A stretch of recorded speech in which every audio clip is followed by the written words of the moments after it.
IMA द्वारा आयोजित या कॉन्फरन्समध्ये प्रामुख्याने उपस्थित IMA महाराष्ट्र प्रदेशाचे अध्यक्ष डॉक्टर रवींद्र कुटेजी, पूर्वाध्यक्ष डॉक्टर शिवकुमार उत्तुरेजी, डॉक्टर यशवंत देशपांडेजी, डॉक्टर संतोष कदमजी, सीमाकॉनचे चेअरमन डॉक्टर रितेश दीक्षितजी, secretary doctor Amresh Bukkawar, IMA चंद्रपूरचे अध्यक्ष डॉक्टर अमल पोद्दारजी, IMAच्या सचिव डॉक्टर नगीना नायडू, वुमन ब्रांचच्या अध्यक्ष डॉक्टर कल्याणी दीक्षित, इतर सर्व आदरणीय मान्यवर व या कॉन्फरन्समध्ये उपस्थित चिंतन, मंथन, संवाद व चर्चा करण्यासाठी आलेल्या सर्व प्रिय आदरणीय डॉक्टर बंधूंनो व भगिनींनो, मी सर्वप्रथम डॉक्टर रवी अग्रवाल यांना धन्यवाद देईल व त्यांच्या सोबतच्या सर्व डॉक्टर्सना धन्यवाद देईल की त्यांनी या कार्यक्रमाचं मला निमंत्रण दिलं आणि आपल्याच परिवाराच्या कार्यक्रमात उपस्थित होण्याचा आनंदही मला प्राप्त झाला। खरं तर मी माझं कुटुंब आणि सर्व नात्या गोत्यामध्ये 13 डॉक्टर आहे। मी सोडलं तर सर्व डॉक्टर आहे। हे खरं आहे की मी डॉक्टर होऊ शकलो नाही आणि 3 महिन्यापूर्वी मी जरी डॉक्टर होऊ शकलो नाही तरी माझ्यावर एकाने PhD केली आणि तो मात्र डॉक्टर झाला।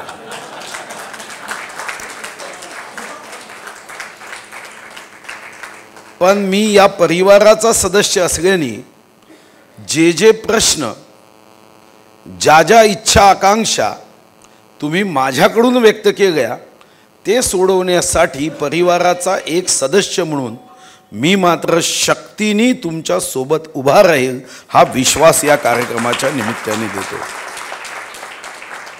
खरं तर मी रवीला विचारलं की इथं मग तुम्ही निमंत्रित केलं, मी तर डॉक्टर नाही, मी डॉक्टरांना काय मार्गदर्शन करेन।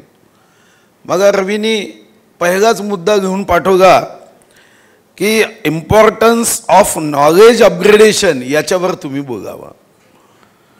मी मनात विचार केला की इम्पॉर्टन्स ऑफ नॉलेज अपग्रेडेशन हे तर मी आता स्वतःच अनुभवलं की पेपर सोडवण्याच्या अगोदर मार्कशीट देण्याचं हे नवीन अपग्रेडेशन की IMAचा हॉल झाला नाही पण त्याच्या अगोदर धन्यवाद देण्याचं अपग्रेडेशन जिथं असेल तिथं मी यामध्ये पुन्हा काही सांगावं असं नाही।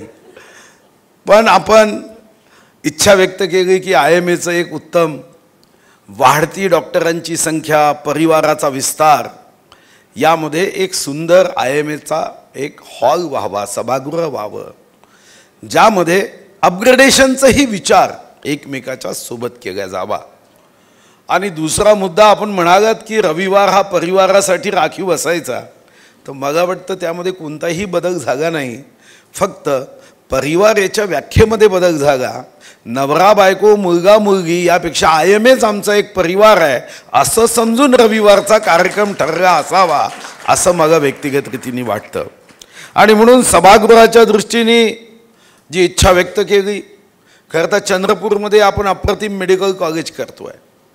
कॅन्सर हॉस्पिटल थोडंसं मागे पडलं, मधात 2 वर्ष मी सरकारमध्ये नव्हतो, पण आता महाराष्ट्रामधल्या टाटा कॅन्सर हॉस्पिटल मुंबईनंतर एक उत्तम कॅन्सर हॉस्पिटल हेही चंद्रपूरला आपण पूर्णत्वास नेतो आहे। खरं तर रतन टाटाने पहिल्या फेरीमध्ये 2 टाटा कॅन्सर हॉस्पिटल दिलेत, एक वाराणसी PM साहेबांच्या मतदारसंघात आणि दुसरं सुधीर मुनगंटीवार म्हणजे SMच्या मतदारसंघात। PM ते SM असा हा टाटा कॅन्सर हॉस्पिटलचा जो प्रवास आहे 2 वर्ष थोडासा मागे राहिला। खरं तर हे खरं आहे की चंद्रपूर IMA हे नेहमीच पुढे राहिलं, कल्पकतेने पुढे राहिलं आणि अपेक्षा हीच आहे की चंद्रपूर IMA हे देशामध्ये सर्वात मोठं दिशादर्शक अशी डॉक्टरांशी संघटना व्हावी। मी चंद्रपूरचा आहे म्हणून ही अपेक्षा करत नाही, तर याचं कारण साधं आहे. मे महिन्यामध्ये जेव्हाही तुम्ही NDTV गावा, आज तक गावा, मे महिन्यामध्ये 4-5 दिवस तरी असे असतात की बातमीमध्ये चॅनल्स वगैरे दाखवतात की जगामध्ये सर्वात जास्त उष्णता असणारं शहर कोणतं, तर ते चंद्रपूर. आता जिथं सर्वात जास्त उष्णता आहे, उष्णतेचा अर्थच आहे की उष्णता जिथं असेल त्याचा प्रवास शुद्धतेकडे होतो. सोन्यालाही जर जास्त उष्णता देऊन गरम केलं तर सोन्यासुद्धा शुद्ध होतो. कोणताही धातू शुद्ध करायचा असेल तर उष्णता लागते. मग उष्णता जर सर्वात जास्त चंद्रपूरमध्ये असेल तर आमच्यामध्ये शुद्ध विचार, शुद्ध कृती ही अपेक्षित आहे. आणि या शुद्ध कृती आणि शुद्ध विचाराच्या आधारावरच IMAनी पुढे जावं ही अपेक्षा आहे. आणि जेव्हा आपण मग सांगत होता की सुकन्या योजना चंद्रपूरमधून याची सुरुवात झाली आणि ती आता महाराष्ट्र IMA आणि देशभराच्या IMAनी राबवली, तेव्हा मगाही आनंद झाला आणि मला अभिमान वाटला की अशा चंद्रपूरच्या IMAच्या असोसिएशनमध्ये आज मी इथं आलो आहे. हे खरं आहे की मान्य कोणाला पटो अथवा न पटो, पण एक गोष्ट खरी आहे की प्रधानमंत्री नरेंद्र मोदीजी ज्या ज्या विषयांवर लक्ष देतात त्यापैकी एक आरोग्य विषय आहे. आणि म्हणून तुम्हाला माहीत असेल की 15 ऑगस्ट 1947 नंतर 1998पर्यंत फक्त एक एम्स हॉस्पिटल होतं. 1998 ते 2004 त्यामध्ये श्रद्धेय अटल बिहारी वाजपेयींनी 6ची भर टाकली. 7 एम्स हॉस्पिटल देशामध्ये झाले. पण विश्वगौरव नरेंद्र मोदींनी 2014ला जेव्हा 26 मेला शपथ घेतली त्यानंतर ह्या 7 हॉस्पिटलची एम्सची संख्या वाढून ही 22 झाली. मेडिकल कॉलेज स्वातंत्र्यानंतर 396च्या आसपास देशामध्ये होते. लोकसंख्येच्या वाढीनंतर सुद्धा डॉक्टरांच्या संख्येची आवश्यकता बघून आपण डॉक्टरांची संख्या वाढवावी असा विचार साधारणतः राजकीय वातावरणामध्ये केला जात नव्हता. पण आज ही जी मेडिकल कॉलेजची संख्या आहे 396वरून 700च्या वरती गेली. 8 वर्ष एकीकडे आणि स्वातंत्र्याचे 67 वर्ष एकीकडे. हा फरक माननीय विश्वगौरव नरेंद्र मोदींच्या या वैद्यकीय सेवेकडे पाहताना आपण बघतो. आणि हा बघत असताना जगातली सर्वात मोठी आयुष्यमान भारत योजना, ज्याच्यावर Oxford university, Cambridge university research करत आहे की इतक्या मोठ्या लोकांना आरोग्य सेवा पहिल्यांदा तर ब्रिटनची ही जी नॅशनल सर्व्हिस आहे, राष्ट्रीय सेवा म्हणून दिल्या जायची आणि त्याचं कौतुक व्हायचं. आज अमेरिका चिंतेत आहे की अमेरिकन लोकसुद्धा एखादं ऑपरेशन करायचं असेल तर विज्ञान तिथं पुढे होतं हे खरं आहे, पण ऑपरेशनची किंमत इतकी जास्त होती की आता चेन्नईमध्ये जे मेडिकल टुरिझम सुरू झालं, चेन्नईमध्ये डॉक्टर्सकडून ऑपरेशन करण्यासाठी युरोपमधून, अमेरिकेमधून पेशंट्स येतात आणि त्यांच्या कुटुंबावर नो टेन्शन, स्ट्रेस नाही, त्यांच्यासाठी मात्र टुरिझम सर्किटमध्ये फिरवलं जातं. हा आपल्या देशाचा अभिमानाचा निश्चित विषय आहे. इथंच आपण थांबलो नाही. एकीकडे औषधीच्या क्षेत्रामध्ये लोक आपल्याला हसायचे, म्हणायचे की सर्वात मोठे रिसर्च अमेरिकेत होतात, ब्रिटनमध्ये होतात. पण जेव्हा कोरोना आला सर्व जग स्तब्ध झालं. आज या क्षणाला जपानमध्ये 11 लाखापेक्षा जास्त कोरोनाचे पेशंट्स आहेत. चिंता चीनला वाटावी इतकी पेशंटची संख्या ही चीनमध्ये आहे. पण तुम्हाला आश्चर्य वाटेल, आजचा आकडा आपल्या देशामधला फक्त आणि फक्त 3000चा आहे. जपानची लोकसंख्या 13.5 कोटी, 11 लाखापेक्षा जास्त पेशंट आहे. आमच्या देशाची लोकसंख्या 138 कोटी, पण आमच्याकडे मात्र 3000 पेशंट्स आहे. आणि याचं महत्त्वाचं कारण सर्वात जास्त संसर्ग तर इथंच आहे, पण तरीही ही संख्या कमी होण्याचं एकमात्र कारण, जे देश आपली थट्टा करायचे की या देशामध्ये मेडिकल म्हणजे औषधी किंवा वॅक्सिनवर रिसर्च होत नाही, त्या देशामधली वॅक्सिन आज जगातले अनेक देश मागणी करताय. अनेक राष्ट्रपती आणि पंतप्रधान ट्विट करताय की भारताच्या पंतप्रधानांना आम्ही धन्यवाद देतो की आमच्या देशाच्या लोकांना वाचवण्याचं काम अमेरिकेने नव्हे भारताने केलं. आणि म्हणून या रिसर्चमध्ये आमचा देश पुढे चालला. आयुष मंत्रालय आपण केलं की ज्या मंत्रालयाच्या माध्यमातून आमचं जे विरासत आहे, आमच्याकडे असणारं जे ज्ञान आहे ते पुढे जावं. आणि तुम्हाला हे ऐकून वाचून आनंद होईल की आता अमेरिका यावर रिसर्च करताय की संस्कृत भाषेपासून आमच्या विविध भाषांमध्ये असणारे जे या संदर्भातले दाखले आहेत त्या दाखल्यावर रिसर्च करून आज त्या ठिकाणी आम्ही आरोग्य क्षेत्रामध्ये अतिशय उत्तम पद्धतीने पुढे जाऊ शकतो का याचा विचार होतो आहे. आणि म्हणून जर्मनीने डिप्लोमा इन इंडॉलॉजी सुरू केलं आणि अमेरिकेने लक्षावधी संस्कृत भाषेमधले विद्यार्थी यांना शिकवण्याचं काम सुरू केलं. वैदिक पद्धतीने सुद्धा तिथं 1000 कोटीपेक्षा जास्त इन्व्हेस्टमेंट करून यावर रिसर्च केला जातो आहे. आणि आम्ही पुढाकार घेऊन अमेरिका आपल्याच पुस्तकावर अभ्यास करताय आणि आपण मागे राहू नये म्हणून मीही पुढाकार घेतला आणि 1,500 कोटी आपण इन्व्हेस्ट करून लोणावळ्याच्या बाजूला 122 एकरमध्ये आपली जी ऊर्जा आहे, आपलं जे ज्ञान आहे, आपलं जे संशोधन आहे, जे मागे पडलं, आपण दिखाव्याच्या मागे लागलो. आपण दिखाव्याच्या मागे न लागता बेंटेक्सच्या दागिन्यापेक्षा 24 कॅरेट सोन्याचा दागिना आमच्याकडे आहे. आमच्याकडे 24 कॅरेट सोन्याचं ज्ञान आहे, पण आम्ही मात्र त्या बेंटेक्सच्या ज्ञानाकडे गेलो. आणि म्हणून आत्ता मी 1000 कोटीपेक्षा जास्त इन्व्हेस्टमेंट पुण्याच्या एका उद्योगपतीला करायला जाऊन तिथं आपण एक मोठं सेंटर उभं करतो आहे. प्रयत्न आहे की या 6 महिन्यामध्ये ते उभं राहावं. आणि मी विश्वासाने सांगतो की या देशामधलं ते एवढं उत्तम सेंटर होईल की मधात जेव्हा या संदर्भामध्ये माननीय पंतप्रधान महोदयांनी प्रेझेंटेशन पाहिलं ते म्हणाले की असंच आमच्या वाराणसीला झालं पाहिजे, जे महाराष्ट्रात होते आहे असं सेंटर तिथं व्हावं अशी अपेक्षाही त्यांनी व्यक्त केली. योग दिवस हा त्यापैकीच एक प्रकार होता की सप्टेंबर 2014 175 देशांनी 21 जून जो 365 दिवसापैकी सर्वात मोठा दिवस असतो त्या दिवसाला आज जगामधून आंतरराष्ट्रीय योग दिवस साजरा करण्याचं काम सुरू झालं. एकीकडे आपण या ठिकाणी औषध उपाययोजना मेडिकल रिसर्चमध्ये एकीकडे वेग घेतला आणि दुसरीकडे समाज रोगमुक्त असावा, आनंदयुक्त असावा, समाधानी असावा या दृष्टीने दुसरीकडे आपल्या सर्व कलांच्या संदर्भामध्ये पुढे गेलो. एका गोष्टीच्या संदर्भामध्ये इम्पॉर्टन्स ऑफ नॉलेज अपग्रेडेशन हे तर महत्त्वाचं आहे.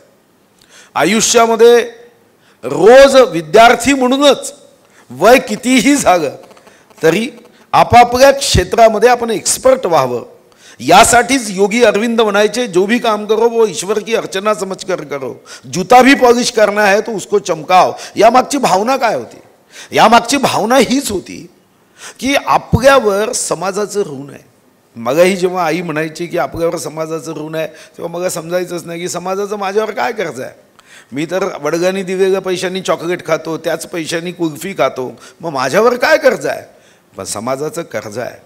याचं कारण जेव्हा माझ्या बोटाला दुखापत झाली आणि दुःख झालं, वेदना होत होत्या, तेव्हा मला पेन किलरची टॅबलेट दिली. जेव्हा मला एकदा घशाचं छोटंसं ऑपरेशन करावं लागलं, डॉक्टर दांडेंनी सांगितलं की ऑपरेशन करावंच लागेल, तेव्हा मी मुंबईला ऑपरेशन करायला गेलो आणि ॲनेस्थेशिया दिला. मी मनात विचार केला, हेच तर समाजाचं ऋण आहे.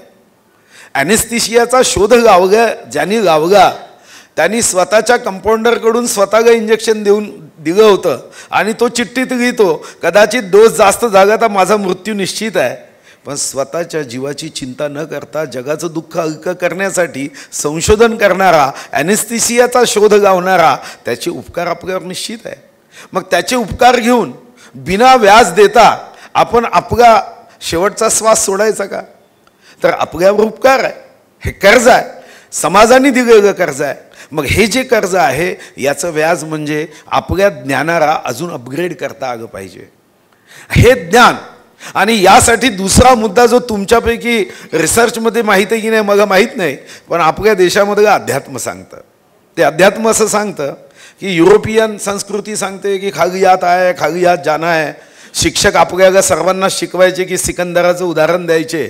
सिकंदर म्हणायचा की पेटीच्या बाहेर माझा हात काढा आणि सांगा मी जग जिंकलं, पण खाली हात आया हूँ, खाली हात जाना है. आपल्या अध्यात्माने हे कधीच सांगितलं नाही. आपल्या अध्यात्माने सांगितलं की शरीर हे नष्ट होणार आहे आणि शरीर जे नष्ट होणार आहे वो खागियात आहे, खागियात जाना है. पण आत्मा कधीच खागी येत नाही, आत्मा कधीच खागी जात नाही. पूर्वजन्माचं संस्कार घेऊन येतो, पूर्वजन्माचं ज्ञान घेऊन येतो, पूर्वजन्माचं कर्म घेऊन येतो आणि पुढच्या जन्मात जातो. आणि म्हणूनच शकुंतला देवी वयाच्या 6व्या 7व्या वर्षी संगणकापेक्षा वेगाने गणित का सोडवायची. वणीमध्ये अलका चंद्रगिरवार नावाची 3 वर्षाची मुलगी 120च्या स्पीडनी टायपिंगमध्ये कशी काय काम करायची. असे अनेक विद्यार्थी आहेत की ज्यांच्याकडे आपण पाहिलं की आपण विचारच करू शकत नाही की हा कॉलेजमध्ये गेला नाही, हा कोणत्या युनिव्हर्सिटीचा विद्यार्थी नाही, पण याचं ज्ञान पाहिलं तर असं वाटतं की युनिव्हर्सिटीमध्ये मेरिट पास झालेला विद्यार्थीसुद्धा जे सांगू शकणार नाही ते हे सांगतो. म्हणजे याचा अर्थ दुसरा काय की धन या जन्मातल्या शेवटच्या श्वासापर्यंत कामी येईल, पण जे ज्ञान आपण घेऊ ते पुढच्या जन्माच्या सुरुवातीपासून कामी येईल. The importance of knowledge, upgradation of knowledge या जन्मात आपण जेवढं करू तेवढा आपला पुढचा जन्म हा सहज सोपी होईल, हाही मग विश्वास आहे. या दृष्टीनेच माननीय पंतप्रधान महोदयांनी रिसर्चवर कधी पैसे खर्चच होत नव्हते. रिसर्चवर पैसे खर्च व्हावे यासाठी माननीय पंतप्रधानांनी स्वतंत्र व्यवस्था केली. आपल्या देशामधली सर्वात मोठी अडचण होती की आपण कोणत्याही रिसर्चवर पैसेच खर्च करत नव्हतो आणि कारण नसताना मग दुर्दैवाने 5 पैशाच्या वस्तूला 500 रुपये देत आलो, कारण पेटेंट घेतलं जायचं. तुम्हाला आश्चर्य वाटेल की 20-20 वर्ष जेवढे पेटेंट आपल्या देशाने घेतले नव्हते आज एकेका वर्षामध्ये घेतल्या जात आहे. स्टार्टअपच्या माध्यमातून आज देशामध्ये जे आपण नाविन्यपूर्ण व्यवसाय करतो, मी तर या खात्याचा मंत्री नाही पण सहज एकदा मग आमचे वित्तमंत्री देवेंद्रजींनी सांगितलं की बजेटमध्ये काही गोष्टी करण्याची आवश्यकता आहे तर त्या काय केल्या पाहिजे. तेव्हा मी सांगितलं की उद्योगाच्या संदर्भामध्ये, रोजगाराच्या संदर्भामध्ये जॉब सीकरपेक्षा जॉब क्रिएटर निर्माण करणं हे आमच्यासमोरचं मोठं आव्हान आहे. आणि जेव्हा मी बघितलं की 103 युनिकॉर्न कंपन्या, वय 22 वर्ष, 23 वर्ष, 24 वर्ष, 25 वर्ष, काय संशोधनं केली. महाराष्ट्रात त्याच्यापैकी 27 युनिकॉर्न कंपन्या आणि एकेका युनिकॉर्न कंपनीच्या चालवणाऱ्याचं वय 21 ते 26, 27 विचार आपण नाही करू शकत.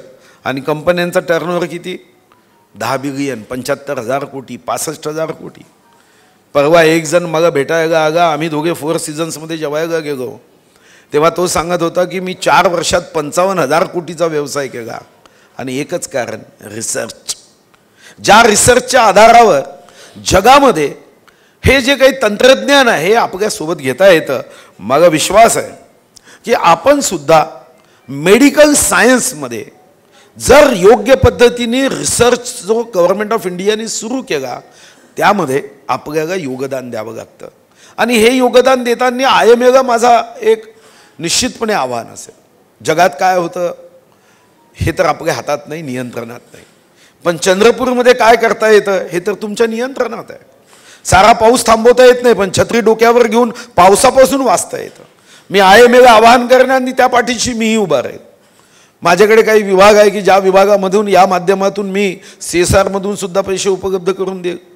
साधं आहे की प्रत्येक डॉक्टरांनी आपला अनुभव जरी एकमेकाला शेअर केला तर त्या अनुभवातून पुन्हा पुन्हा तीच कृती करण्याची आवश्यकता नसते. आणि हाच तर रिसर्च आहे. शेवटी प्रत्येकाने आपला अनुभव केला आणि कधीतरी याचं विश्लेषण केलं. साधं विश्लेषण आहे की ज्या विश्लेषणाच्या माध्यमातून आपण रिसर्चकडे, आपल्या अपग्रेडेशनकडे जाऊ शकतो आणि त्या दृष्टीने सुद्धा आपण हे महत्त्वाचं आहे. दुसरा मुद्दा मला सांगितला की समाज काय अपेक्षा करतो. हे खरं आहे की समाजाला डॉक्टर्सकडून अपेक्षा आहे. कशाची? काय औषधी देतो हा एक भाग झाला, पण तो कसा वागतो हा दुसरा भाग झाला. जेव्हा एखादा आजारी असतो, मला आठवतं की जेव्हा कधी मी एखाद्या गोष्टीसाठी बॉम्बे हॉस्पिटलमध्ये गेलो, तिथं डॉक्टर गौतम बन्साली माझे मित्र आहे. ते काही असलं तरी ते सांगतात, अरे कुछ नाही, ये तो क्या 2 दिन में सुधर जाएगा. तो 2 दिवसात सुधारतो की नाही बिमारी मला माहीत नाही. मी अनेक मोठे मोठे पेशंट्स त्यांच्याकडे पाठवले. डॉक्टर म्हणजे शहनवाज हुसेन आमचा बिहारचा मंत्री होता, त्रास झाला, मी त्यांच्याकडे पाठवला. त्याचं एकच वाक्य, एकदम डायगॉग पेटंट आहे त्यांचा, अरे कुछ नहीं ये 2-3 दिन में अच्छा हो जाता.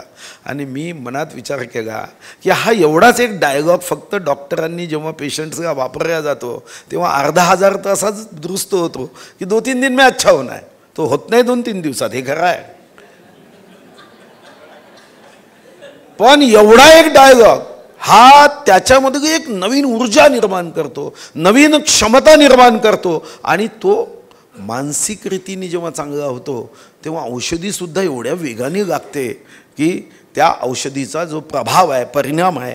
आणि म्हणून आपल्या पेशंट आणि आपलं नातं हे तर विश्वासाचं असायचंच. आणि म्हणूनच फॅमिली डॉक्टर ही तेव्हा कल्पना होती.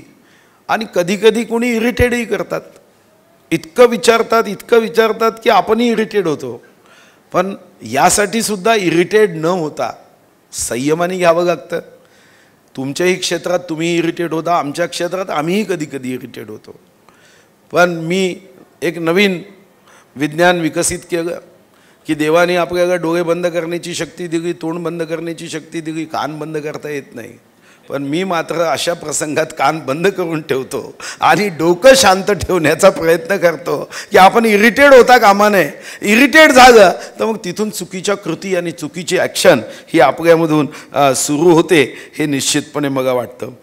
आज या ठिकाणी आपण एकत्र आला आहात तर विविध विषयावरचं चिंतन तुमचं नक्कीच होईल.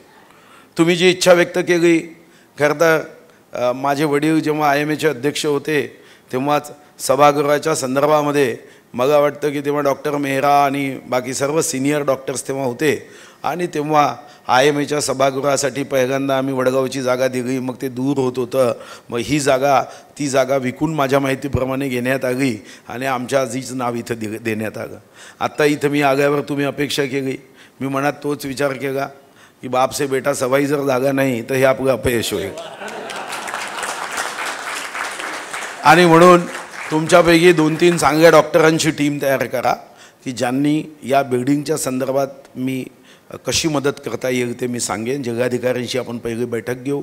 बांधकाम विभागासोबत तुम्ही एकदा स्वतः रवी पुढाकार घ्या, तुमच्या टीम तयार करा. तुम्हाला काय हवं आहे त्यामध्ये मग छोटंसं एक सभागृह असेल, मीटिंग हॉल असेल, तिथं तुमच्या वतीने बसण्यात येणारे जे कोणी इतर पदाधिकारी असेल त्यांचे चेंबर्स असतील, सोलार सिस्टीम असेल, रेन वॉटर हार्वेस्टिंग असेल, अशा विविध साऱ्या गोष्टी, एक ग्रीन बिल्डिंग तयार करा. त्यासाठी जे पैसे उपलब्ध करावे लागतील ते मी सरकारच्या वतीने उपलब्ध करून देईल. आणि याच्यातला सोपी मार्ग हाच असतो की बिल्डिंग सरकारने बांधायची आणि नंतर ती 30 वर्ष तुम्हाला चालवायला द्यायची. मग 30 वर्षानंतर पाहू काय व्हायचं ते, पण 30 वर्ष तुम्ही चालवायचं. या दृष्टीने आपण निश्चितपणे त्यामध्ये एक उत्तम बिल्डिंग तिथं बांधू जी त्या मेडिकल कॉलेजच्या आसपास असेल, कॅन्सर हॉस्पिटलच्या आसपास असेल. मीही आमच्या एका मित्राच्या संस्थेला तिथं उत्तम धर्मशाळा बांधायला सांगितली आहे. त्या धर्मशाळेसाठी सुद्धा मी काही उद्योगपतींना CSRमधून निधीही मागितला की एक मोठी महत्त्वाची धर्मशाळा तिथं असावी. आम्ही धर्मशाळा बांधू, IMAचा हॉल तुम्हाला बांधून देऊ आणि IMAचं हे हॉल निश्चितपणे आपल्या चंद्रपूर जिल्ह्याचं असं बांधा की जेव्हा केव्हा बाहेर राज्यातले IMAचे सदस्य येतील तेव्हा त्यांनी हेवा केला पाहिजे की मी प्रॅक्टिस चंद्रपूरला का सुरू केली नाही, असा हेवा करावा. एवढं सुंदर बांधा आणि त्या पाठीशी मी पूर्णपणे उपस्थित राहील. मी पुन्हा एकदा मनापासून धन्यवाद देतो. आपण मला निमंत्रण दिल्यावर मी स्वीकारलं. याचं एकमात्र कारण आहे की मी याच परिवाराचा सदस्य आहे. माझ्याकडे माझा सख्खा भाऊ डॉक्टर आहे, माझ्या भावाची मिसेस डॉक्टर आहे, माझी मुलगी रेडिओलॉजिस्ट आहे, माझा जावई रेडिओलॉजिस्ट आहे जो आता नागपूरला दवाखाना टाकणार आहे, माझे साडू डॉक्टर आहे, माझे सख्खे साळे डॉक्टर आहे, वडील तर तुम्हालाही माहीत आहे की गव्हर्मेंट मेडिकल कॉलेज 1960चे डॉक्टर होते. आता फक्त माझा शेवटचा प्रयत्न राहिला आहे की आता MBBS किंवा डिग्री करता येत नाही, पण आता या वयात काही डॉक्टर पदवी लागेल असं काहीतरी रिसर्च निश्चितपणे करावं. आणि या परिवारात मी सोडून बाकी सर्व डॉक्टर आहे, आता मीही मागे राहता कामा नये अशी घटना व्हावी हे मला वाटतं आणि ते होईल हेही निश्चित. खूप खूप धन्यवाद.